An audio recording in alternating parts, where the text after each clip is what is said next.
আচ্ছা, কন্টেনারের মুখ খুলে দেখি ভিতরে কি পাওয়া যায়। এরপর কন্টেনারের দরজার তালা হাতুড়ি দিয়ে ভেঙে খুলে এরপর কন্টেনারের মুখ খুলতেই সেখান থেকে কালো ধোঁয়া এবং একটা বিশ্রী দুর্গন্ধ বের হয়। এখানে তেমন কিছুই পাওয়া যায় না, শুধু পাওয়া যায় একটা কঙ্কাল। কঙ্কালটাও যেখানে সেখানে পুড়ে গেছে। কন্টেনারের ভেতরে কঙ্কাল এবং ছাই ছাড়া কিছুই নেই। কঙ্কালটাকে বের করে ফরেনসিক ল্যাবরেটরিতে উদ্দেশ্যে পাঠিয়ে দেয়। এদিকে সাংবাদিকগুলো ক্যামেরা উঁচু করে মাইক্রোফোন হাতে নিয়ে বলতে থাকে। শেষে নতুন এক তথ্য নিয়ে আপনাদের সামনে উপস্থিত হলাম। মিঠুন স্টোরি এবং তমা ডায়েরি চ্যানেল পক্ষ থেকে চট্টগ্রাম বন্দরের সভাপতি নাহিদ ইসলামকে কন্টেনারে ভেতরে আগুন দিয়ে জ্বালিয়ে পুড়িয়ে হত্যা করা হয়েছে। ভেতরে কঙ্কাল ছাড়া কিছুই পাওয়া যায়নি। সাথে পাওয়া গেছে ইন্সপেক্টরকে দেওয়া একটা ছোট মেসেজ এবং ফেলে রাখা চিঠি। চলুন তাহলে সেখানে কি লেখা ছিল ইন্সপেক্টর সৈকত আলী বলবেন আমাদের এই সংবাদ প্রতিবেদনে। দেখুন, আমরা এতটুকু জানতে পেরেছি প্রতিশোধ নেওয়ার জন্য ভিক্টর ফিরে এসেছে। সে আজও মরেনি, বেঁচে আছে। যারা তাকে মারতে চেয়েছিল তারা তাকে মারতে পারেনি, বরং কোনো না কোনোভাবে বেঁচে ফিরে এসেছে। এখন প্রতিশোধ নিচ্ছে। নিজের ভালোবাসা, নিজের পরিবার পরিজনকে হারানোর প্রতিশোধ হিংস্র হয়ে উঠেছে। তাই আমি বলতে চাই, ক্যামেরাতে যারা এই খবর শুনছে তারা সতর্ক হয়ে যান, কেননা এদের মধ্যে থেকে হয়তো বা আপনারা কেউ এই অপরাধীর সাথে যুক্ত। নিজেদের জীবন বাঁচাতে চাইলে সকলে সাবধান হয়ে যাবেন। আর মেসেজ এবং চিঠি লেখা ছিল। আমি ভিক্টর। নতুন এক রূপে ফিরে এসেছে আগন্তুকের বেশে। আমি ঝড়, আমি তুফান। আমার নেই অস্তিত্ব, আমার নেই ছায়া। আমি শুধুমাত্র এক ধোঁয়াশা। পারলে আমার হাত থেকে তোরা বেঁচে দেখা। আপনারা এতক্ষণ দেখছিলেন ভয়ঙ্কর তথ্য। তবে কি আরও খুনের পালা হতে চলেছে? পরবর্তী খুন করা হতে চলেছে, সেটা কে হতে পারে? এরপর চট্টগ্রাম বন্দরে নিরাপত্তা বাড়িয়ে দেয়, সবকিছু পরিষ্কার করে সেই জায়গা সিল করে দেয়। চলে আসে তারা। এতক্ষণ এই সমস্ত ঘটনা টিভির স্ক্রিনে দেখছিল সকলেই মিলে। এক একজন এক এক জায়গা থেকে সমস্ত ঘটনা দেখছিল। এমন সময় মন্ত্রীর অফিসে থাকা কলিং বেল বেজে ওঠে। বাইরে থেকে পারমিশনের অভয় পেয়ে ভেতরে প্রবেশ করে এমপি সাকিব অনুমতি ছাড়াই চেয়ারে বসে পড়ে আর বলতে থাকে। মন্ত্রী সাহেব, এটা আমি কি নিউজ দেখলাম? আমি নিজেই নিজের কান ও চোখকে বিশ্বাস করতে পারছি না। এখন আমাদের কি হবে? শামীম ফিরে আসা মানে তো আমাদের মৃত্যু নিশ্চিত। এতদিনের কষ্ট করে তৈরি করা সাম্রাজ্য এত তাড়াতাড়ি শেষ হতে দিব না। আমি প্ল্যান করতে হবে। নাহিদ, আকাশ, আশিক সবাইকে মেরে ফেলেছে। আমরা মাত্র কয়েকজন বাকি আছি। আচ্ছা দাঁড়াও, আমি রেশমা বেগমের সাথে কথা বলি। উনি কি বলে শুনি। এরপর এন্তাজুল সাহেব ফোন করে রেশমা বেগমকে। ওপাশ থেকে রেশমা বেগম ফোন রিসিভ করতেই বলে ওঠে। মন্ত্রী সাহেব বলুন। ভয় পেয়েছেন তাই তো? আপনি যে জন্য ফোন দিয়েছেন সেই নিউজটা আমি দেখেছি। ম্যাডাম, এখন তাহলে কি করবেন? কি আর করব, নতুন করে প্ল্যান সাজাতে হবে। কিভাবে কি করবেন? আজকে রাতে একটা মিটিংয়ের ব্যবস্থা করুন, সেখানে সমস্ত কথা হবে। এখন আমি রাখি। এই বলে কলটা কেটে যায়। তারপর সাকিব এবং মন্ত্রী সাহেব মিলে সমস্ত কিছু রেডি করতে থাকে। সবাইকে এক জায়গায় আসার জন্য বলে দেয়। দেখতে দেখতে সময় কেটে রাত হয়। রাতের আধারে 4 তলা ভবনের ওপরে বেশ কয়েকজন মিলে মিটিং রুমে বসে আছে। নিজেদের মধ্যে কথা বলবে বলে কোনো এক ব্যক্তির জন্য অপেক্ষা করতে থাকে, যিনি এখনো এখানে এসে উপস্থিত হয়নি। চলুন তাহলে আমরা আরেকটু ঘুরে আসি অতীত থেকে। ততক্ষণে সেই ব্যক্তিটা না হয় আসুক মিটিং রুমে। আপনাদের নিশ্চয় মনে আছে, বিকেলে রওনা দিয়েছিল রেশমা বেগম এবং নুসরাত তাদের বাড়ি যাওয়ার উদ্দেশ্যে। গাড়িতে দুজনে গল্প করতে করতে যেতে থাকে। এমন সময় তাদের সামনে বেশ কয়েকটা গাড়ি এসে থামে। গাড়ির ভেতর থেকে বেশ কয়েকটা গুন্ডা বের হয়ে এসে তাদের গাড়ির সামনে এসে দাঁড়ায় আর বলে ওঠে। তোরা গাড়ি থেকে বের হ, নয়তো সোজা গুলি করে দেব। আরে কে তোমরা? এখানে কি চাই? আমাদের গাড়ি থামিয়েছো কেন? তোমরা কি জানো আমি কার মা? কথা কম, নয়তো সোজা এখানেই শুট করে দেব। আমরা জানি আমরা কি করছি। আর তোরা কে? ছেলেগুলো আর কোনো কথা বলার সুযোগ না দিয়ে নুসরাতের মুখে কিছু একটা স্প্রে করে দেয়। সাথে সাথে নুসরাত সেখানে জ্ঞান হারিয়ে ফেলে। এরপর রেশমা বেগম গাড়ি থেকে নেমে পড়ে। ইশারা দেওয়ার সাথে সাথে ছেলেগুলো নুসরাতকে নিয়ে চলে যায় অজানা কোনো এক গন্তব্যের উদ্দেশ্যে। শহরটা যেন রক্তের ঘ্রাণে মেতে উঠেছে, নতুন কিছু হতে চলেছে এই শহরে। আপন মানুষগুলো বিশ্বাসঘাতকতা করতে চলেছে আজকের এই ভয়ঙ্কর রাতে। ঠান্ডা হাওয়া বইছে, আকাশে তারা উঠেছে, কিন্তু মেঘগুলো ছোটাছুটি করছে। পরিবেশটা গভীর হয়ে আছে। অনাথ আশ্রমে কিছু কাজের জন্য এসেছিল শামীম। একাই অনাথ আশ্রম থেকে বের হতে যাবে এমন সময় ফোনটা বেজে ওঠে। ফোনের দিকে না তাকিয়ে রিসিভ করতেই ওপাশ থেকে বলে ওঠে, হ্যালো মিস্টার ভিক্টর, অনেকদিন পর আপনার সাথে সাক্ষাৎ। অপেক্ষা করছি। কে তুই? এত তাড়াতাড়ি ভুলে গেলি? তোর পুরনো শত্রু মন্ত্রী বলছি। তোর পরিবারকে বাঁচাতে হলে আমার ঠিকানায় চলে আয়। তোর মার বউকে তুলে এনেছি, তাদেরকে বাঁচাতে হলে তোকে আমার ঠিকানায় আসতে হবে। আমি তো ভেবেছিলাম তুই ভালো হয়ে গেছিস, কিন্তু এখন তো দেখছি তুই এতদিনে আরো হিংস্র হয়ে গেছিস। প্রতিশোধের নেশা আমাকে পাগল করে তুলেছে। যতক্ষণ না তোর রক্ত দিয়ে গোসল করতে পারছি, ততক্ষণ শান্তি নেই এই দেহে মনে। সময় বলে দেবে কে কার রক্ত দিয়ে গোসল করে। তোকে ভালো হওয়ার সুযোগ দিয়েছিলাম, কিন্তু তুই এখন নিজের মৃত্যুর জন্য নিজেই ছটফট করেছিস। তাহলে মৃত্যু তোকে দিতেই হবে। অপেক্ষা করছি পদ্মা সেতুর পাশেই বড় মাঠে। পারলে তোর পরিবারকে বাঁচিয়ে দেখা। আর হ্যাঁ, একা আসবি যদি কলিজা থাকে তো। এমন সময় কল কাটতে যাবে, ঠিক তখনই রেশমা বেগম বলে ওঠে, বাবা এখানে আসিস না, আমাদের মেরে ফেললেও তুই এখানে আসিস না, তোকে ওরা মেরে ফেলবে বাবা। আমি আসছি বা আমি আসছি, তোমাদের কিছু হতে দেব না। কথাটা বলে কলটা কেটে দেয়। শামীম সেখানে এক মুহূর্ত দেরি না করে ফুল স্পিডে বাইক টেনে তাদের ঠিকানায় যেতে থাকে। রাত তখন 7টা বেজে গেছে। অন্যদিকে সবাই অপেক্ষা করতে থাকে শামীমের আসার। চেয়ারে বেঁধে রেখেছে নুসরাতকে। এমন সময় সেখানে একটা বাইকের সাথে মেয়ে হেলমেট পরা স্পষ্ট দেখা যায় না। আগন্তুকটাকে দেখে মুচকি একটা হাসি দেয় ইন্তাজুল হক আর বলে ওঠে, অবশেষে চলে এলে আমার মৃত্যুপুরীতে মরতে। শালা জানোয়ার, আমার পরিবার কোথায়? তোর শত্রুতা আমার সাথে। আমার পরিবারকে ছেড়ে দে। তোর ভয়ে পুরো পৃথিবী কাঁপত, কিন্তু আজকে তোর মৃত্যু দেখে পুরো পৃথিবী কাঁপবে। তুই জানিস না তুই কার সাথে পাঙ্গা নিয়েছিস? মৃত্যু নিয়ে খেলছিস না। পারলে এখান থেকে তোর পরিবারকে বাঁচিয়ে দেখা। কথাটা বলে হেসে ওঠে ইন্তাজুল সাহেব। যেন পরিবেশটা এক দমকা হাওয়ায় শীতল করে দেয়। সকলের লোমগুলো খাড়া হয়ে ওঠে। ইন্তাজুল সাহেবের হাসিতে পরিবেশটা যেন আরো গভীর আর অন্ধকারে ছেয়ে যায়। শামীম এবার কোনো কথা ছাড়াই কোমর থেকে বন্দুক বের করে যখনই গুলি করতে যাবে, ঠিক তখনই বন্দুক থেকে কোনো গুলি বের হয় না। এটা দেখে ইন্তাজুল আরো হেসে ওঠে আর বলে ওঠে, খেলা জমে গেছে। তুই ভাবলি কি করে তোর কোমরে থাকা বন্দুকটাতে বুলেট থাকবে? শামীম ইন্তাজুলের কথায় অবাক হয়ে যায়। অতীতে ডুব দেয়, ভাবতে থাকে বিকেলের কথা। তার বন্দুকটা যখন টেবিলের উপরে ছিল, ঠিক তখনই সেখানে তার বন্দুক হাতে নিয়েছিল সাকিব। সাকিব বন্দুকটা হাতে নিয়ে কি যেন করছিল। ব্যস্ত থাকায় শামীমের সেদিকে খেয়াল ছিল না। শামীম ভাবতে থাকে। এমন সময় বলে ওঠে, তার মানে সাকিব ভাই? তুই নিজেও জানিস না তোর সাথে আজকে কি কি হতে চলেছে। তোর মৃত্যু দেখে শুধু পুরো পৃথিবী নয়, বরং জঙ্গলে থাকা হিংস্র পশুগুলো কেঁদে উঠবে। শামীম দাঁড়িয়েছিল আর ভাবছিল তার সাথে এত বড় বিশ্বাসঘাতকতা কি করে করতে পারে। শামীম যখনই সামনে এগোতে যাবে, ঠিক তখনই তার ওপর কেউ জাল ফেলে দেয়। জালে আটকা পড়ে যায় শামীম। এটা দেখে ইন্তাজুল সাহেব আরও হেসে ওঠে। এরপর নুসরাতের মুখ খুলে দেয়া হয়। নুসরাত কান্না করতে করতে বলে ওঠে, স্বামী, তুমি এখানে কেন এলে? তোমাকে এরা বাঁচতে দিবে না। এখানে তোমার বিরুদ্ধে এরা ষড়যন্ত্র করেছে, তুমি এখানে কেন এলে? এখানে এলে তোমাকে ওরা আজকে মেরে ফেলবে। শামীম শুধু সবটা শুনছে। ইন্তাজুল হেসে ওঠে, তোর সাথে তো তোর প্রিয় মানুষগুলো বিশ্বাসঘাতকতা করেছে। যেখানে প্রিয় মানুষগুলোই বেইমানি করে, সেখানে শত্রুর প্রয়োজন হয় না। এমন সময় কেউ একজন নুসরাতের গলায় হালকা করে একটা ব্লেড দিয়ে টান দেয়। তাতেই গলার চামড়া কেটে রক্ত বের হতে থাকে। এটা দেখে শামীম চিৎকার করে বলে ওঠে, ওই ওই তোদের কি চাই? কথাটা বলে শামীম যখন সামনে এগোতে যাবে ঠিক তখনই পেছন থেকে কেউ তার মাথায় আঘাত করে। পুরো পৃথিবী যেন তার ঘুরতে থাকে। অন্যদিকে নুসরাত এটা দেখে চিৎকার দেয়। শামীম পিছনে ঘুরে দেখতে পায় সাকিব তার মাথায় আঘাত করেছে। সাকিব হাসতে থাকে। সাকিবের হাতে একটা লোহার রড। শামীম অবাক হয়ে তাকিয়ে আছে। সাকিব ভাই, তুমি আমার সাথে।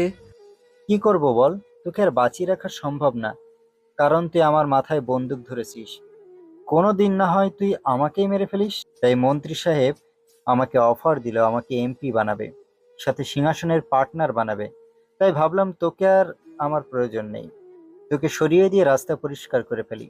কিরে, কেমন লাগছে? তোর জন্য আরো সারপ্রাইজ বাকি আছে। কথাটা বলতে না বলতেই হঠাৎ করে শামীমের বুক বরাবর দুজন লাথি মারে। লাথি খাওয়ার সাথে সাথে জালে পেঁচিয়ে মাটিতে পড়ে যায় শামীম। শামীম উল্টো হয়ে পড়ে যায়। মাথাটা ভীষণ ব্যথা করছে। কোনো রকমে সোজা হয় আর মাটি থেকে উঠে বসে। সামনে তাকিয়ে দেখতে পায় সাকিবের পেছনে দাঁড়িয়ে আছে আকাশ, আশিক, রেজাউল এবং নাহিদ। শামীম তাদেরকে দেখে অবাক হয়ে গেছে। সরি ভাই, মাফ করে দিও। কি করবো বলো, ক্ষমতার লোভ তো আমাদের হয়, তাই তোমার সাথে ছোট্ট একটা গেম খেললাম। কি করব বলো ভাই, আমি তোমার সাথে থাকতে চেয়েছিলাম, কিন্তু এরা থাকতেই দিল না। টাকা আর ক্ষমতার লোভ দেখিয়ে তাদের কাছে নিয়ে আসলো। টাকা আর ক্ষমতা দুটোই বিনিময়। তোমাকে দুনিয়া থেকে সরিয়ে দিতে হবে, তাই তোমাকে সরিয়ে দিচ্ছি। আহা, এত গর্জন করিস না। আজকে তুই অসহায়, তুই শুধুই অসহায়। তুই নিজেকে সিংহ মনে করিস না। আমিও মানলাম তুই সিংহ। দেখ, তোর সামনে কতগুলো শিকার, কিন্তু তোর শরীরে শক্তি নেই সেই শিকার করার জন্য। শামীম খেয়াল করে তার শরীরে শক্তি কাজ করছে না, যেন শরীরে শক্তি পায় না, কেমন যেন শরীরটা দুর্বল দুর্বল লাগছে। এটা দেখে ইন্তাজুল সাহেব হেসে ওঠে আর বলে ওঠে, তোর মনে আছে তুই যখন অনাথ আশ্রম থেকে বের হওয়ার সময় জুস খেয়েছিলি? সেটা আমার দেয়া ছিল, আর সেটা খেয়ে তোর এই অবস্থা। আর সেই কাজটা করেছে নাহিদ আমার কথা মতো। তার মানে তোরা সবাই মিলে আমার বিরুদ্ধে যুদ্ধ ঘোষণা করেছিস? শুধু আমরা নয়, তোর বিরুদ্ধে পুরো পৃথিবী যুদ্ধ ঘোষণা করেছে। তোর জন্য অনেক সারপ্রাইজ বাকি আছে। এখন নাহিদের ইচ্ছে হয়েছে তোর বউয়ের সাথে রোমান্স করার। আমি মানা করতে পারিনি। তোর চোখের সামনে নাহিদ এখন রোম্যান্স করবে। সরি ভাই, আমার টাকা পয়সা ক্ষমতা কিছুই লাগবে না। আমার শুরু থেকেই তোমার বউয়ের দিকে নজর ছিল।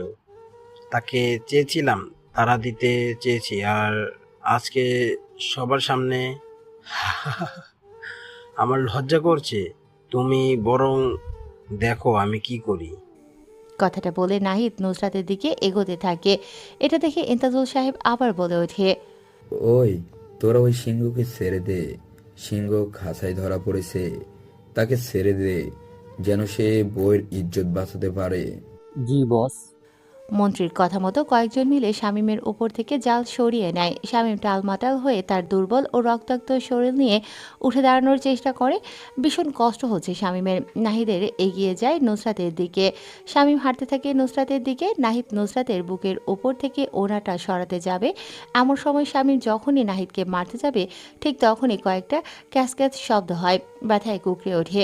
শামীম চমকে যায়, নুসরাত সহ সকলে, কেননা কেউ একজন পেছন থেকে শামীমের পেটের বরাবর ছুরি ঢুকিয়ে দিয়েছে। শামীম ব্যথায় কুঁকড়ে ওঠে। পেছন ঘুরে তাকিয়ে দেখতে পায় রেশমা বেগম ছুরি দিয়ে পেটের মধ্যে আঘাত করেছে শামীমের। শামীম সব বড় বড় চোখ তুলে তাকিয়ে আছে। এটা দেখে সবাই হো হো করে হেসে ওঠে। হাসির এক মঞ্চ তৈরি হয়। শামীম হাঁটু গেড়ে সেখানে বসে পড়ে আর রক্তমাখা মুখে বলে ওঠে, মা, তুমিও আমার সাথে এমন করো? আর কথা বলতে পারল না। বুক বরাবর লাথি মারে রেশমা বেগম আর চিৎকার করে বলে ওঠে, মা? কে তোর মা? আমি তোর মা? রেশমা বেগমের সাথে সাথে সবাই হেসে ওঠে। নুসরাতের গলা দিয়ে রক্ত বের হতে থাকে। শামীমের মাথা ঘুরতে থাকে। পুরো পৃথিবীটা তার কাছে অন্ধকার লাগতে শুরু করেছে। পরিবেশটাও যেন থমকে গেছে। ঠান্ডা মৃদু বাতাস বয়ে যাচ্ছে পরিবেশে। বিদঘুটে হয়ে উঠেছে। শীতল ঠান্ডা দমকা হাওয়ায় জানান দিচ্ছে ভয়ের কোনো এক পূর্ব বাতাসে ঝড় উদয় হয়েছে চলেছে। রেশমা বেগম আবারও হেসে বলে ওঠে, আমি তো তোর মা নই, আমি হলাম তোর কাছের শত্রু, যে কিনা তোর সাথে থেকে তোর দুর্বলতার জায়গাগুলো জেনে নিয়েছে। তারপর আমি তোর দলের মানুষগুলোকে কিনে নিয়েছি। এই যে তোর পাশে দাঁড়িয়েছে না, সব কয়টা আমার লোক। তোকে মারবেও বলে এতদিন অপেক্ষা করেছিলাম, আর সেই সময়ের অপশন হতে চলেছে আজকে এই খোলা আকাশের নিচে। আমার সাথে ছলনা, আমার সাথে বেইমানি, সময় থাকতে আমাকে মেরে ফেল। শামীম বেঁচে গেলে তোদের পৃথিবীটাই জাহান্নাম হয়ে যাবে। আহা, সিংহ যখন খাঁচায় বন্দি হয়ে যায় ঠিক এমনই লাফালাফি করে যেমনটা তুই করছিস, কিন্তু সিংহ জানে না তারা লাফালাফি খাঁচার ভেতরে, খাঁচার বাইরে না। সরি শামীম, পারলে মাফ করে দিস। ভাই মেরে ফেলতে হবে তোকে, কারণ স্বার্থের দুনিয়ায় স্বার্থ ছাড়া কিছুই নেই। স্বার্থের জন্য রক্তের সাথে বিশ্বাসঘাতকতা করে, সেখানে তুই তো আমার সম্পর্কের ভাই। প্রত্যেকের কথাগুলো যেন আজকে শামীমের হৃদয়ে আঘাত করছে। নুসরাতের দিকে শামীমের চোখ যায়। শামীম বলে ওঠে, প্রয়োজনে তোরা আমাকে মেরে ফেল, তবুও তোরা নুসরাতকে ছেড়ে দে, ওকে যেতে দে। নুসরাতের কথা বলতে কষ্ট হচ্ছে, তবুও গলা ফাটিয়ে বলে ওঠে, না শামীম, আমি তোমায় ছাড়া যেতে পারবো না। মরলে দুজন মরবো একসাথে, বেঁচে থাকলেও দুজন একসাথেই বাঁচবো। বেঈমানদের মাঝে তুমি আমাকে একা রেখে যেও না। আমি এই বেঈমানদের মাঝে বেঁচে থাকতে পারবো না। ভাই আর ভাবির ভালোবাসা দেখলে হৃদয়টা আনন্দে মেতে ওঠে, কিন্তু কিছু আর করার নাই, মরতে এখন হবে। ওদের ভালোবাসা যেন আরও গভীর হয় তার জন্য আমি ব্যবস্থা করছি। তার আগে এটা বলে রাখি, তুই আমার স্বামী আর সন্তানকে মেরেছিলি। আজকে তোর সামনে আমি তোর ভালোবাসাকে মারব, পারলে বাঁচিয়ে নে। কথাটা বলে রেশমা বেগম একটা ধারালো ছুরি নুসরাতের পেটে ঢুকিয়ে দেয়। এফোর ওফোর হয়ে বেরিয়ে যায় ছুরিটা। শামীম এটা দেখে একটা চিৎকার দেয়। না না, তোরা ওকে মারিস না, তোদের পায়ে পড়ি, ছেড়ে দে ওকে, আমাকে মার। তোকেও মারবো, তবে তোর সাথে পুরনো হিসেব বাকি আছে। কিরে মাফিয়া, এখন প্রেমিকাকে বাঁচাতে পারিস না? তোর ভয় তো বলে পুরো পৃথিবী কাঁপে, আর এখন কিনা তুই তোর প্রেমিকাকে বাঁচানোর জন্য আমাদের পায়ে পড়ছিস। So sad. রেশমা বেগম আরও একবার ছুরি দিয়ে আঘাত করে। নুসরাতের মুখ দিয়ে গল গল করে রক্ত বের হতে থাকে। নুসরাতের পেটের ভেতর ছুরিটা এখনও বেঁধে আছে। স্বামী মাটি থেকে কোনো রকমে উঠে দাঁড়ায়। যখনই রক্তমাখা আর হিংস্র চোখ নিয়ে সামনে এগোতে যাবে, ঠিক তখনই পেছন থেকে পরপর দুইবার কেউ একজন ছুরির আঘাত করে। পেছন দিক থেকে পেটের সামনের দিকে ছুরি আঘাত বেরিয়ে আসে। নুসরাত এটা দেখে চোখের পানি ফেলতে থাকে, কিন্তু মুখ দিয়ে কথা বের হয় না। বেঈমানদের মুখে তৃপ্তির হাসি, যেন তারা বিশ্ব জয় করেছে। শামীম শুধু বিশ্বাসঘাতকদের মুখের দিকে তাকিয়ে নিজের অসহায়তা অনুভব করছে। বেঈমানদের মাঝে নিজেকে হারিয়ে ফেলেছে। হকস্টিক দিয়ে শামীমকে বেশ কয়েকজন মারতে আসে। ঠিক তখনই সানাই পায়ের গরম বুলেটের শব্দে জায়গাটা কেঁপে ওঠে।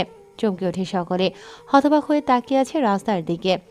মিঠু পথ ধরে কেউ একজন বাইকের ওপর দাঁড়িয়ে বন্দুক হাতে এগিয়ে আসতে থাকে, আর এক এক করে চতুর্পাশে দাঁড়িয়ে থাকা ছেলেগুলো মাটিতে লুটিয়ে পড়তে থাকে।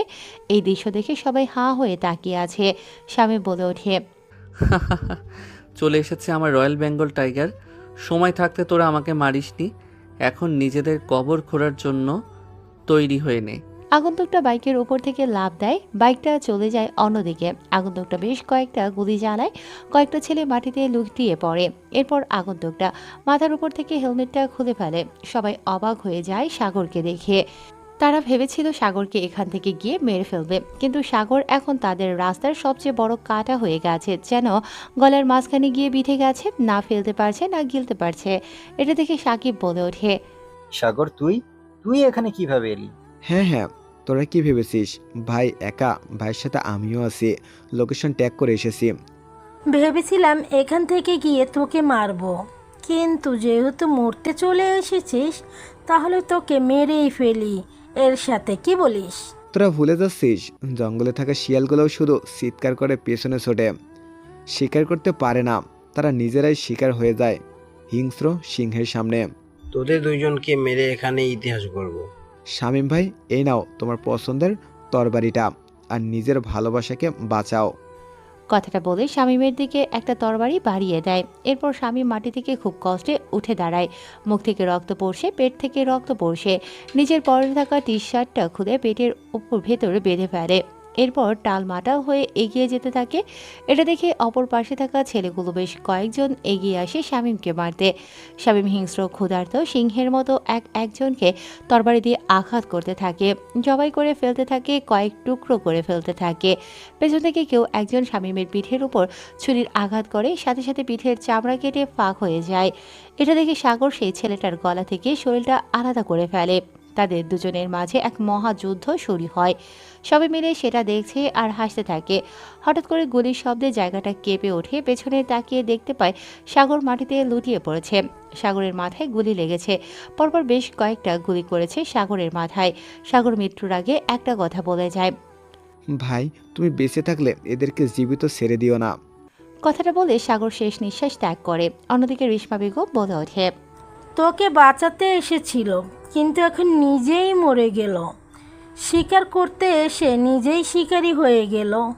এই মাফিয়া, তোর বন্ধুকে হারিয়েছিস, পারলে এখন বউকে বাঁচা। কথাটা বলে সবাই হাসতে থাকে। শামীমের শরীর থেকে রক্ত এখনও বের হতে থাকে। অন্যদিকে সাকিব আবারও ছুরি দিয়ে আঘাত করে নুসরাতের পেটে, আর নাহিদ নুসরাতের গলার উপর ছুরি রেখে টান দেওয়ার সাথে সাথে গলা থেকে মাথাটা মাটিতে লুটিয়ে পড়ে।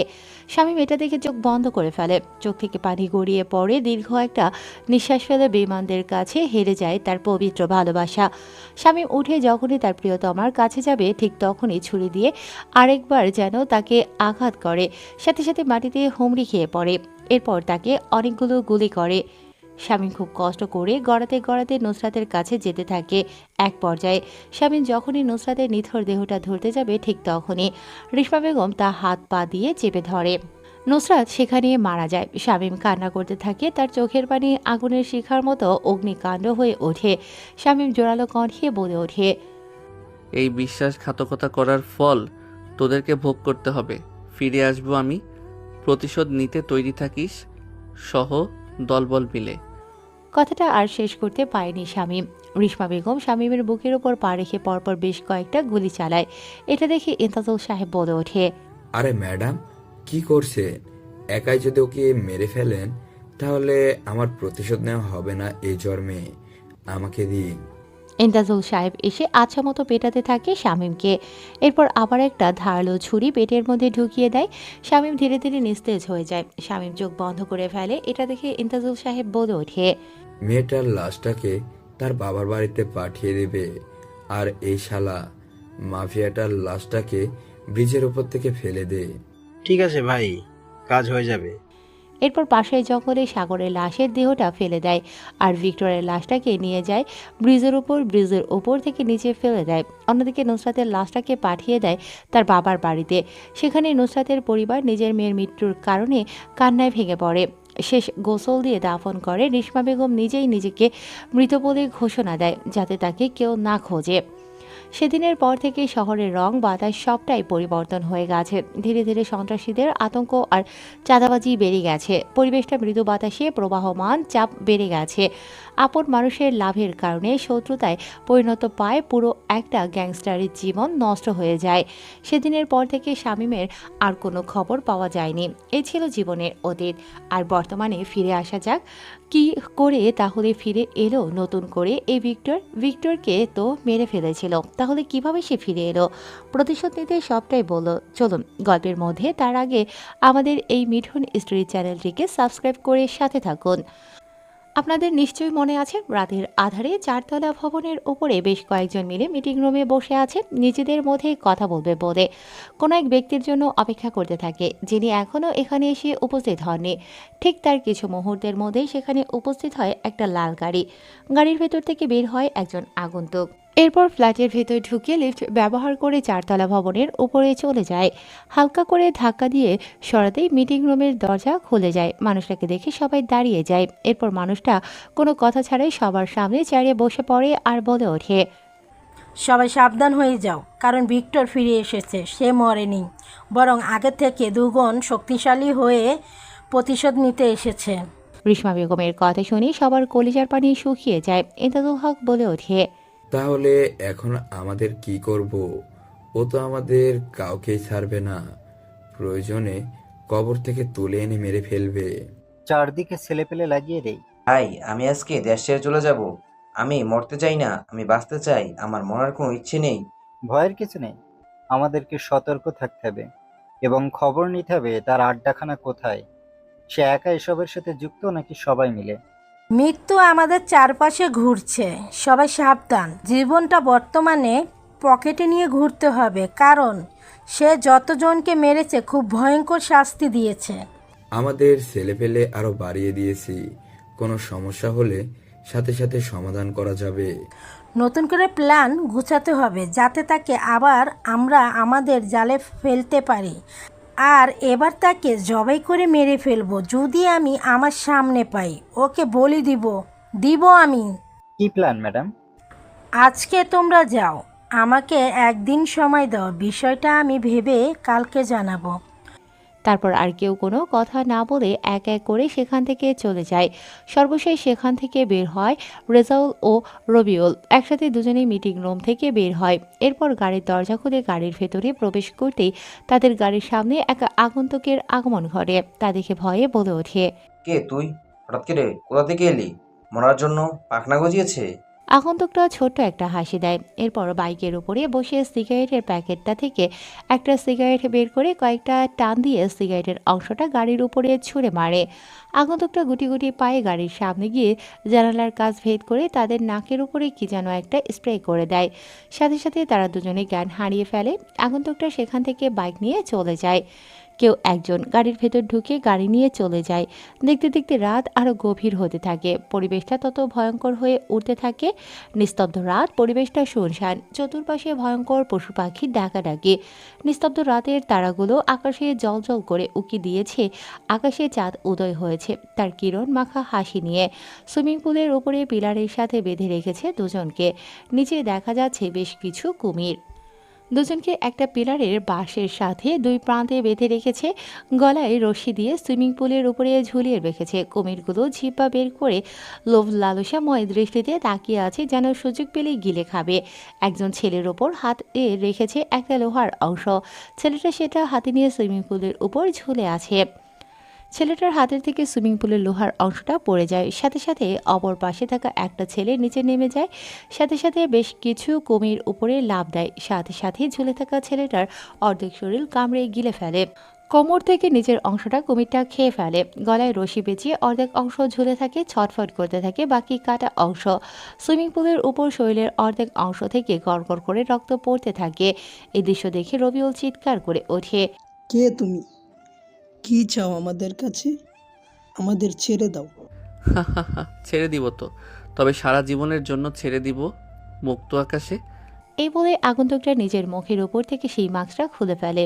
আগন্তুকটাকে দেখে রবিউল ভয়ে চিৎকার দেয়, ভিক্টর ভাই, তুমি বেঁচে আছো? তার মানে আর তুমি তাহলে এতদিন বাকি সবাইকে মেরেছো? হ্যাঁ, এতদিন সবাইকে মেরেছি, আর আজকে তোকে মারবো। আমাকে ছেড়ে দাও ভাই, আমি অনেক বড় ভুল করে ফেলেছি, মাপ চাই তোমার কাছে। আমি শত্রুকে ছেড়ে দিতে পারি, কিন্তু কোনো বিশ্বাসঘাতককে নয়। পারলে আমায় মাফ করে দিস। কথাটা বলে সুইমিং পুলের ওপর থেকে ছেলেটাকে নামিয়ে একটা টেবিলের ওপর শুইয়ে দিয়ে রশি দিয়ে বেঁধে দেয়। এরপর গাছ কাটা একটা মেশিন হাতে নিয়ে ছেলেটার পা থেকে শুরু করে মাথা পর্যন্ত টুকরো টুকরো করে কেটে ফেলতে থাকে। ছেলেটা চিৎকার করতে থাকে। যতক্ষণ তার শরীরে জীবন ছিল, টুকরোগুলো জ্বলে থাকা কুমিরগুলোকে দিয়ে দেয়। কুমিরগুলো তৃপ্তি সহকারে মাংস খেয়ে সুখের ঘুমে চোখ বন্ধ করে। আগন্তুকটা মুচকি হেসে সেখান থেকে চলে যায়। রাত আরও গভীর হতে থাকে। পরিবেশ তত নিস্তব্ধ হতে থাকে। রাস্তার দু সারিতে অসংখ্য গাছ। রাস্তাটা বেশ অন্ধকার ও ভয়ঙ্কর। আশেপাশে ঝোপঝাড় থেকে ভেসে আসা খেকশিয়াল ও বিভিন্ন পোকামাকড়ের কিচিরমিচির শব্দ, গাছের আড়ালে থাকা বিভিন্ন পশু পাখি ও প্রজাতির আনাগোনা। আগন্তুকটা বাইক ফুল স্পিডে ট্রেনে চলছে। একপাশে পুকুর, অন্য পাশে বাগান, কবরস্থানে ঝোপঝাড় আর জঙ্গলে। পরিবেশটা বেশ অন্ধকার। কবর থেকে ভেসে আসা বিভিন্ন প্রজাতির ভয়ঙ্কর সব আনাগোনা। আগন্তুকটা কবরস্থানের ওপরে এসে বাইকটা স্ট্যান্ড করে তারপর জুতো খুলে শীতল সবুজ ঘাসের উপর হেঁটে চলেছে একটা কবরের দিকে। কবরের সামনে গিয়ে হাঁটু ভাঁজ করে আবারও বসে পড়ে আর বলে ওঠে, আমার প্রিয়তমা, আমি তোমাকে আমার কারণেই হারিয়ে ফেলেছি, তবে যারা ছিল এসবের মূল মাস্টার মাইন্ড তাদেরকে আমি তোমার ঠিকানায় পাঠিয়ে দিয়েছি। আর মাত্র কয়েকজন আছে, তারপর হয়তো আমিও চলে আসবো তোমার কাছে। কবরটা দেখে আগন্তুকটার চোখ থেকে বরফের ন্যায় নোনা পানি গড়িয়ে পড়ে। আগন্তুকটা সেখানে কবর জিয়ারত করে আবার চলে আসে তার নিজ গন্তব্যে। সকাল হয়েছে, মানুষ ছোটাছুটি করছে নিজেদের কর্মস্থানে, কেউ চায়ের দোকানে কিংবা কেউ নিজের বাড়িতে গরম চায়ের কাপে চুমুক দিয়ে টিভির পর্দায় চোখ রেখে খবর শুনছে, কেউ বা দেখছে পত্রিকা। আজকে শিরোনাম ও হেডলাইন সাংবাদিক বলে ওঠে, পাবনা নামক একটা হোটেলে পাওয়া গেছে দুজনের লাশ। চিহ্নিত করে বলা গেছে একজনের নাম রেজাউল, অন্যজনের নাম রবিউল। একজনকে গাছ কাটা মেশিন দিয়ে কেটে কুমিরকে খাইয়ে দিয়েছে। সুইমিং পুল থেকে কুমিরগুলোকে উদ্ধার করে বন বিভাগের হাতে তুলে দেওয়া হয়েছে। অন্যদিকে সুইমিং পুলের ওপরে ঝুলে থাকা অর্ধেক দেহ ফরেনসিক ল্যাবরেটরিতে নেওয়া হয়েছে। কথায় থামবে এই প্রতিশোধের নেশা। তবে কি ভিক্টর ফিরে এসেছে? সত্যিকারের তথ্য। তবে কি বেঈমানদের আস্তানা হবে এবার কবরে? দেখি না শেষ পর্যন্ত কি হয়। তাই চোখ রাখুন আমাদের এই চ্যানেলে। সবাই খবরটা দেখে যে যার মতো চায়ের দোকানে বাড়িতে সমালোচনা করতে থাকে।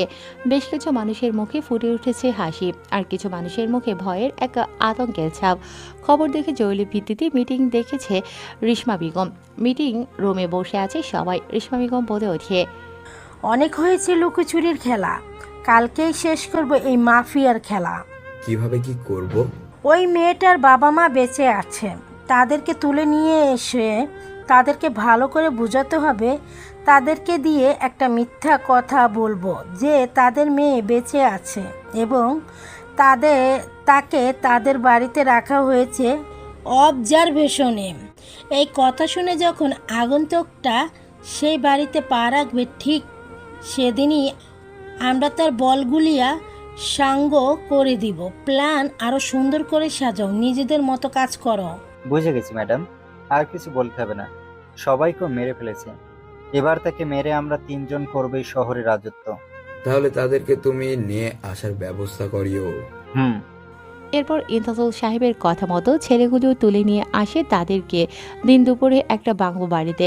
আর সেখানে গিয়ে উপস্থিত হয় তারা তিনজন মিলে। সবাইকে দেখে আমজাদ হোসেন বলে ওঠে, আপনারা কে আর আমাদেরকে তুলে নিয়ে এসেছেন কেন?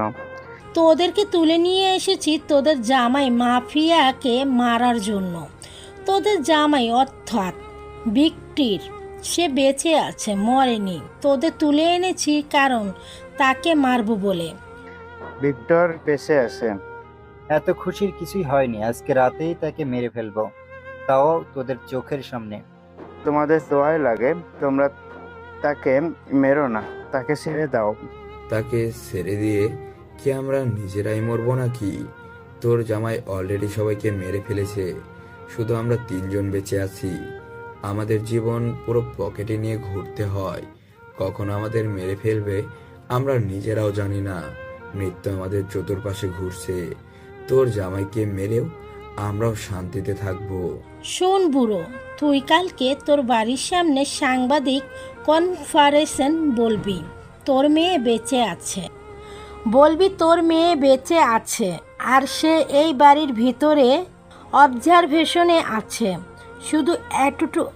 শুধু এতটুকুই বলবি। এবং তুই যাকে কবর দিয়েছিলি সেটা ছিল অন্য কোনো এক মেয়ে। তুই নিজের মেয়েকে পেয়ে খুশি, কিন্তু তুই বলবি ভিক্টর আর বেঁচে নেই, কিন্তু আমার মেয়ে বেঁচে আছে, সে শয়তানদের হাতে মরেনি। তুই শুধু এতটুকুই বলবি, বাকিটা আমরা নিজেরাই করে নেব। তাহলে এক কাজ করি, সাংবাদিকগুলো কিছু টাকা দিয়ে তারা যেন এই ভিডিওটা ভালোভাবে ভাইরাল করে এবং ভিক্টরের কাছে পর্যন্ত পৌঁছে যায়। ভাই। ইন্তাজুল ফোন করে সাংবাদিকগুলোকে তারা আসতে রাজি হয়েছে বিকেল 5টায়। ততক্ষণে আমজাদ হোসেনের স্ত্রী শরীরে বোম বেঁধে রাখে আর তাকে বাঁচাতে মিথ্যে কথা বলতে রাজি হয় আমজাদ হোসেন। সময়টা পার হতে থাকে চলমান গতিতে। ঘড়ির কাঁটায় টুনটুন শব্দে ঘন্টার পর ঘন্টা কেটে বিকেল 5টা বাজে। বিজনেসম্যান আমজাদ হোসেনের বাড়িতে উপস্থিত হয়েছে কয়েকশো মিডিয়া সাংবাদিক।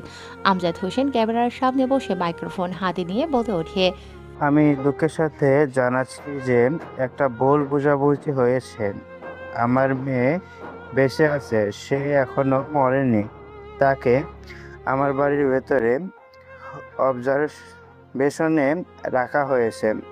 শরীরের অবস্থা খারাপ, তার জন্য দোয়া করবেন। এবং যে মেয়েটাকে আমরা দাফন দিয়েছি সেটা সেই ঘটনাস্থলে উপস্থিত থাকা একটা অসহায় মেয়ে ছিল। আপনারা আমাদের মেয়ের জন্য দোয়া করবেন। আর ভিক্টর, অর্থাৎ আমার জামাই, সে বেঁচে থাকলে আমরা খুশি হতাম। তবে শোনা যাচ্ছে সে বেঁচে আছে, কিন্তু আমি জানি সে বেঁচে নেই, তাকে মেরে ফেলেছে। আমার মেয়ে বেঁচে আছে, আমার মেয়ের জন্য দোয়া করবেন। কথাটা বলে সবার কাছে বিদায় নেয় আমজাদ হোসেন। সাংবাদিকগুলো সেখান থেকে চলে যায়। খবরটা ভাইরাল হয় বিভিন্ন জনপ্রিয় অ্যাপ মিডিয়ার মাধ্যমে। ছড়িয়ে পড়ে খবরটা পুরো দুনিয়ার কাছে। হইচই আর গভীর এক ভাবনার মধ্যে ভিক্টর ওখানে বসে অস্ত্র ধার দিতে থাকে। এমন সময় তার ফোনে থাকা নোটিফিকেশনটা বেজে ওঠে।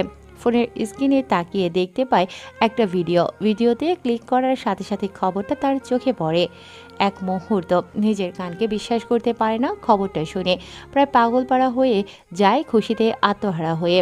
আনমনে বলে ওঠে, আমার প্রিয়তমা, আমার প্রিয়সী, আমার পথ চলার সঙ্গী, আমার অক্সিজেন এখনো বেঁচে আছে। আমি আজকে রাতেই যাব তার দেখা করতে। হ্যাঁ হ্যাঁ হ্যাঁ, আমি আজ রাতেই যাব।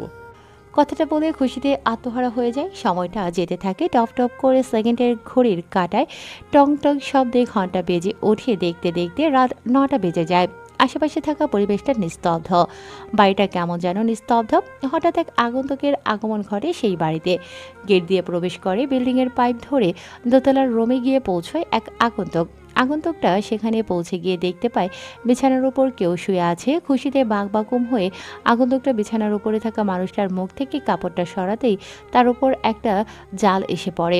বিছানা থেকে আচমকা কেউ একজন উঠে আগন্তুকটার মাথায় বন্দুক ঠেকিয়ে ধরে। সাথে সাথে রুমের সব লাইট জ্বলে ওঠে। আগন্তুকটাকে বন্দুক হাতে সবাই ধীর ঘিরে ধরে। প্রায় 20 থেকে 30 জন ছেলের হাতে AK-47 বন্দুক। আগন্তুকটা অবাক হয়ে তাকিয়ে আছে। রুমের বাইরে থেকে হাসতে হাসতে ভেতরে প্রবেশ করে কয়েকজন। ঘুঘু তুমি খেয়ে যাও বারবার ধান, ঘুঘু তুমি এবার পড়েছ ফাঁদে, দিতে হবে তোমার পান।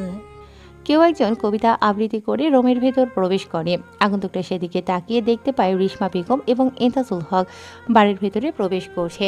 সামনে বন্দুক মাথায় ঠেকিয়ে রেখেছে সাকিব বলে ওঠে, অবশেষে তুই আমাদের পাতা ফাঁদে পা দিলি আর ধরা পড়লি আমাদের জালে। তোর জ্বালায় রাতের ঘুম চোখ থেকে হারিয়ে গিয়েছিল, জীবনটা পকেটে নিয়ে ঘুরতে হতো, কিন্তু আজকে দেখ আমাদের জালেই তুই ধরা পড়েছিস। এজন্য বলা হয় ওস্তাদের মাস শেষ রাতে, তাই ওকে বাইরে নিয়ে আয়। এই বলে রুমের ভেতর থেকে তাকে রশি দিয়ে বেঁধে বাইরে নিয়ে আসা হয়। বাগান বাড়ির ভেতরে নিয়ে যাওয়া হয়, যেখানে পরিবেশটা বেশ সুন্দর। বিভিন্ন আম গাছ, ফুলের গাছ দিয়ে বাগানটা সাজিয়েছে। বাগান বাড়ির একটা গাছে বেঁধে ফেলে পাশে তাকাতেই দেখতে পায় নুসরাতের বাবা মাকে বেঁধে রেখেছে। আমজাদ হোসেন বলে ওঠে, বাবা ভিক্টর, তুমি বেঁচে আছো, অথচ তোমাকে মৃত্যুর ফাঁদে ফেলে দিলাম আমি। তুমি আমাকে মাফ করে দিও। নুসরাতের মাকে ওরা বেঁধে রেখেছে, তার শরীরে বোম রেখেছে। আমি যদি এমনটা না করতাম তাহলে ওরা তাকে মেরে ফেলতো। আগন্তুকটা হেসে ওঠে। মৃত্যু তার চোখের সামনে, তবুও তার ভয় নেই, যেন ভয়কে জয় করে বিজয় নেবে ছিনিয়ে। অনেক হয়েছে নাটক, এখন হবে সিনেমা। ওর শরীর থেকে সব কাপড় খুলে ফেল। রিশমা বেগমের কথা মতো শামীমের শরীরে থাকা পোশাক খুলে ফেলে। এরপর রিশমা বেগমের হাতে ধরিয়ে দেয় একটা লোহার চিরুনি। রিশমা বেগম হাসতে হাসতে বলে ওঠে, তুই করেছিলি অত্যাচার, আর আমি দিব মৃত্যুর যন্ত্রণা।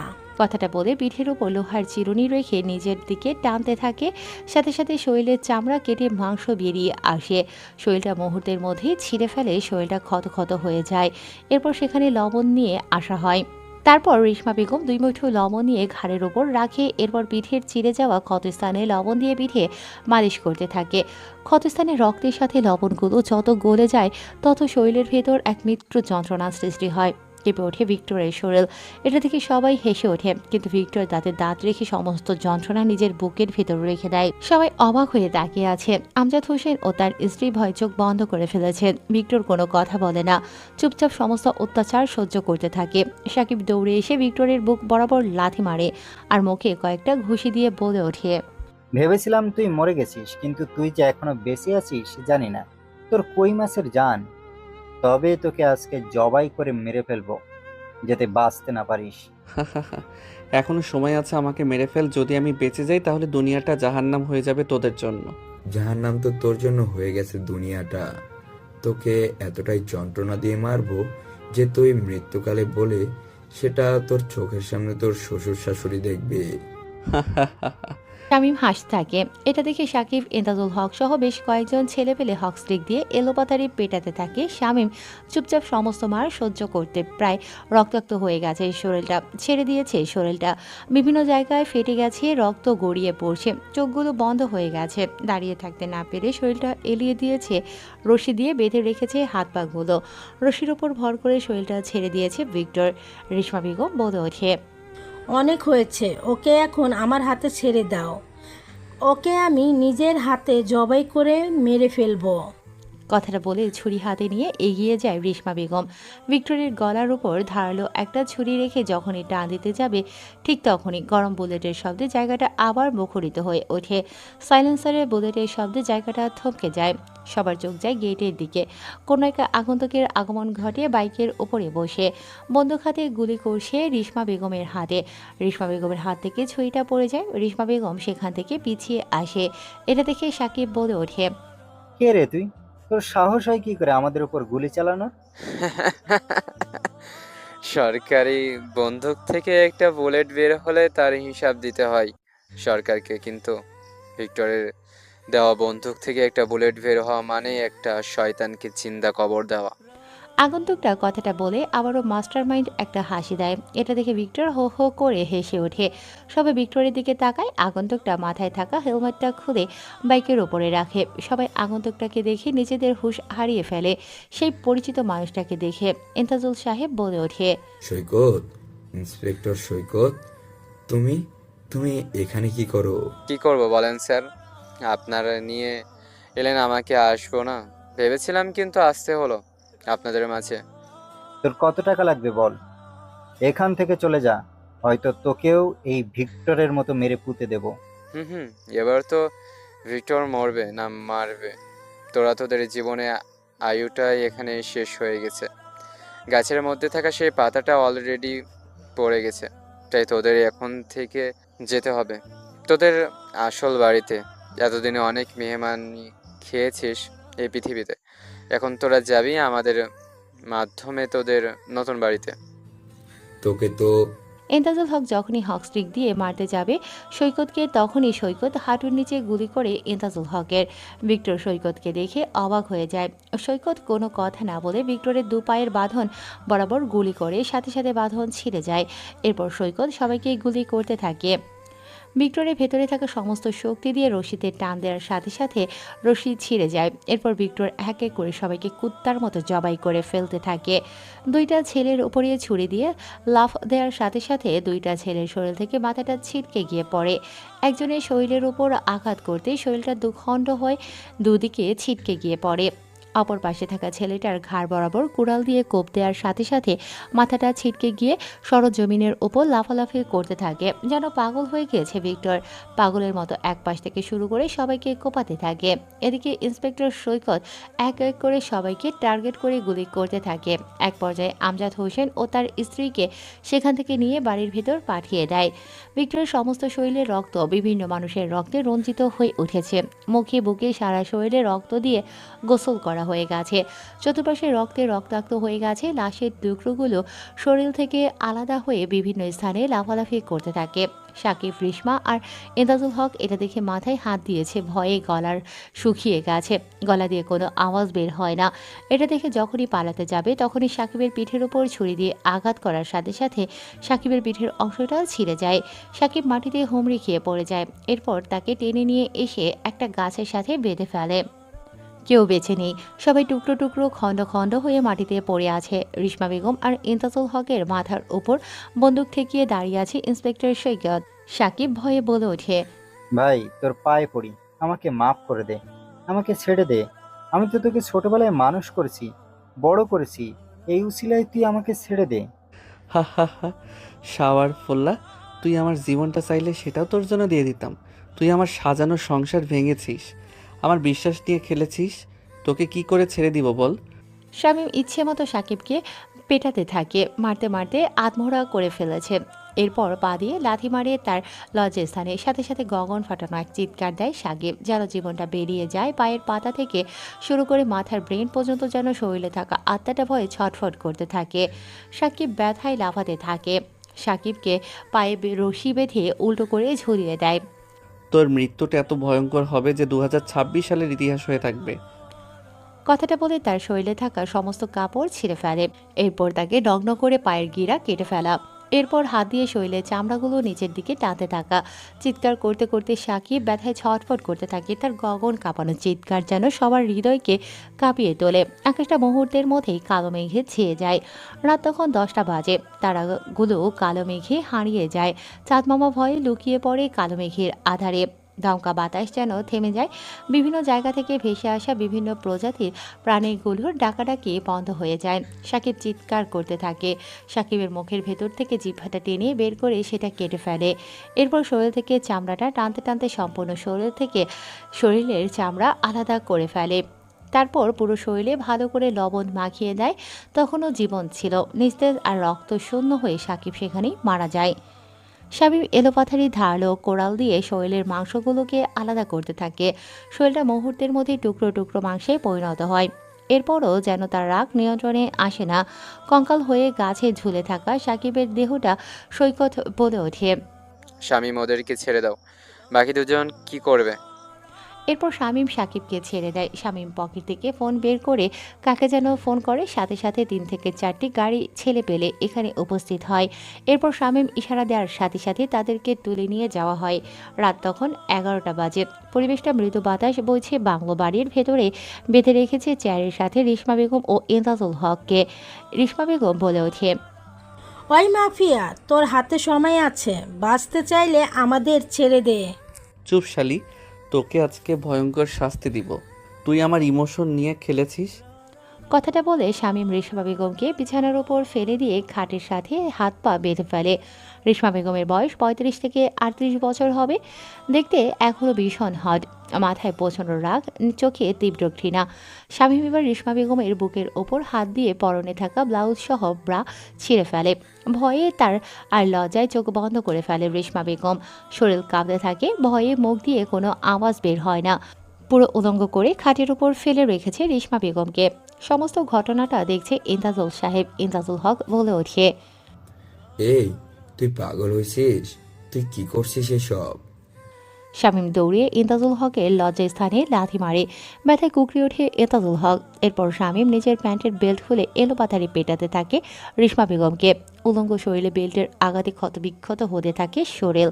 এরপর শামীম বিছানায় উঠে শারীরিক সম্পর্কে লিপ্ত হয়।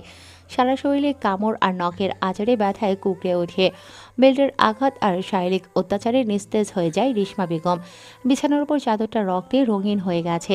শরীরটা এলিয়ে দিয়েছে বিছানার ওপরই রেশমা বেগম। নিস্তেজ হয়ে পড়েছে, আর পারছে না অত্যাচার সহ্য করতে। তোরা আমার সাথে বিশ্বাসঘাতকতা করেছিস, আমার প্রিয়তমাকে মেরেছিস। তোদের বাঁচিয়ে রাখা কোনোভাবেই সম্ভব না। কথাটা বলে রেশমা বেগমের বুকের দুপাশে মাংস কেটে ফেলে। এরপর ধারালো একটা অস্ত্র দিয়ে লজ্জা স্থান কেটে ফেলে। এরপর সেখানে ঢেলে দেয় লবণ ও মরিচের গুঁড়ো। রেশমা বেগম লাফাতে থাকে, চিৎকার করতে থাকে। জিভাটা মুখের ভেতর থেকে বের করে এনে কেটে ফেলে দেয়। এরপর রেশমা বেগমের বিভিন্ন ক্ষতস্থানে অ্যাসিড নামক রাসায়নিক কেমিক্যাল ঢেলে দেয়। সাথে সাথে মাংস গলে যেতে থাকে।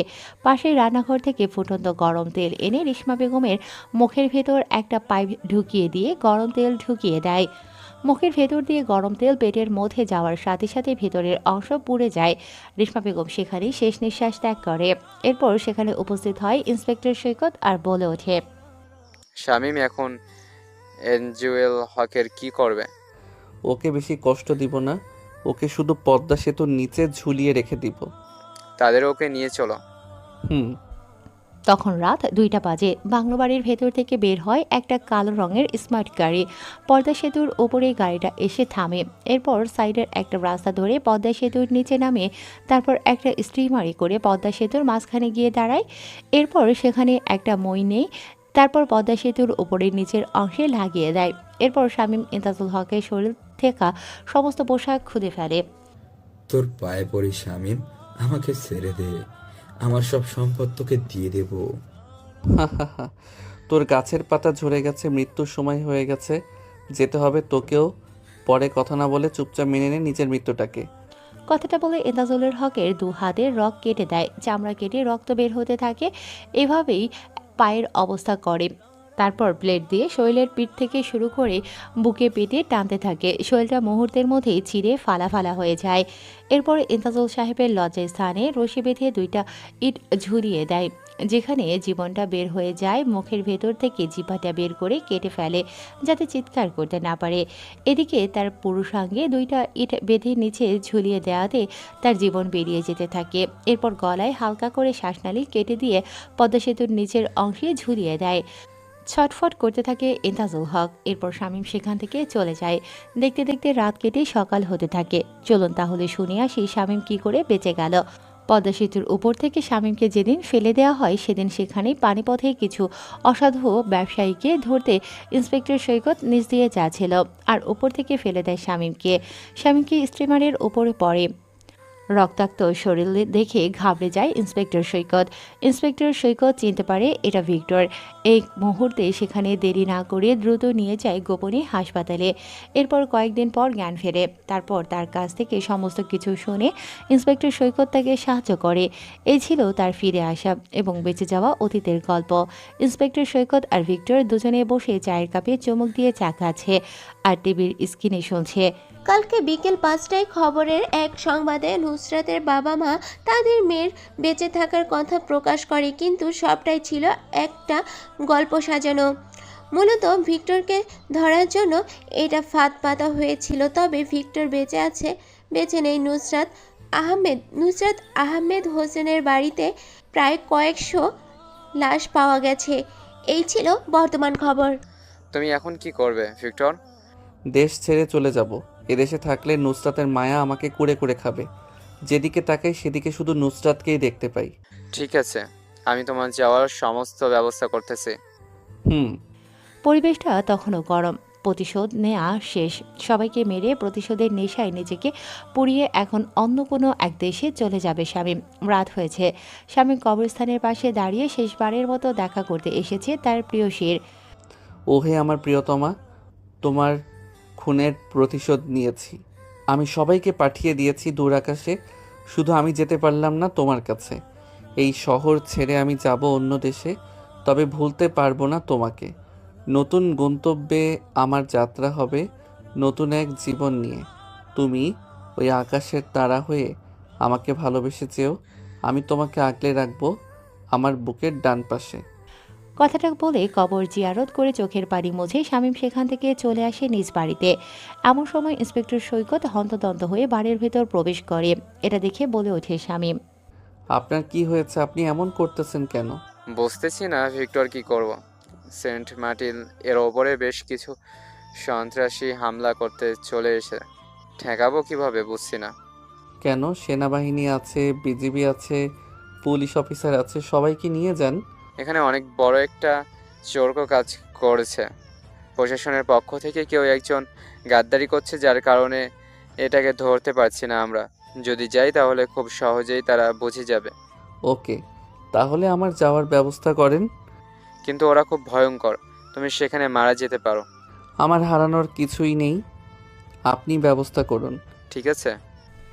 এরপর রাত কেটে সকাল হয়। এই একদিনে সমস্ত কিছু রেডি করে ফেলে ইন্সপেক্টর সৈকত। সন্ধ্যায় সবার কাছ থেকে বিদায় নেয় ভিক্টর। হয়তোবা আর নাও ফিরতে পারে এই যুদ্ধ থেকে। যুদ্ধের ময়দানে শুধু মৃত্যুর ফাঁদ, যুদ্ধ মানেই মৃত্যুর খেলা।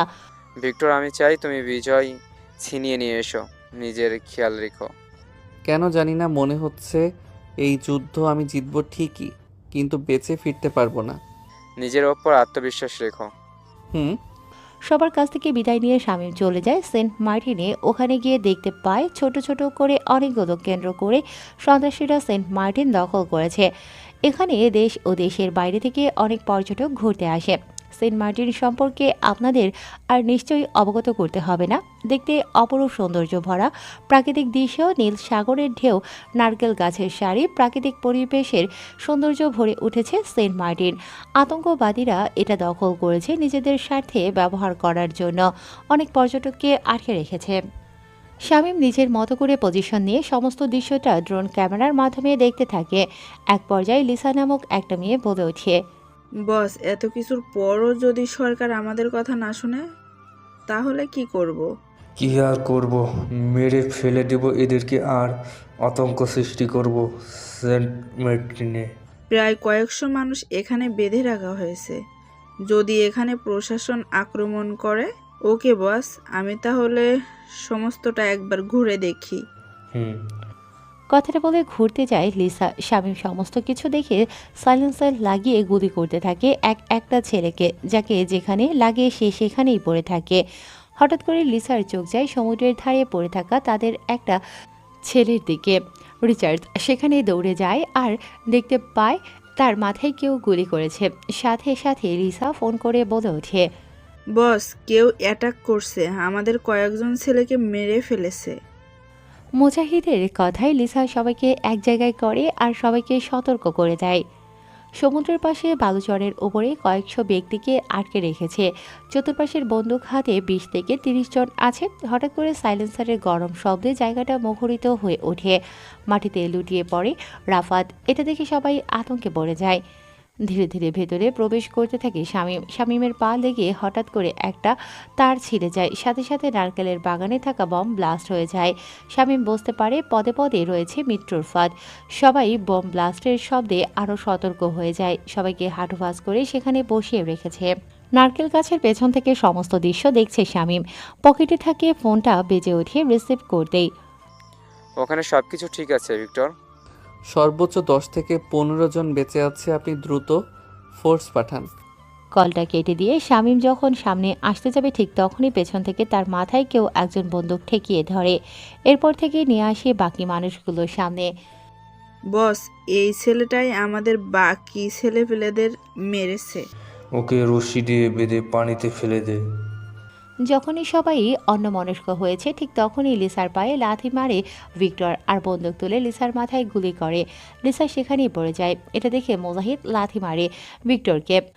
এরপর সেখানে এক মারামারি শুরু হয়। সবার মধ্যে এক ভয়ঙ্কর লড়াই হয়। ভিক্টরকে সবাই মারতে থাকে, আবার ভিক্টর সবাইকে মারতে থাকে।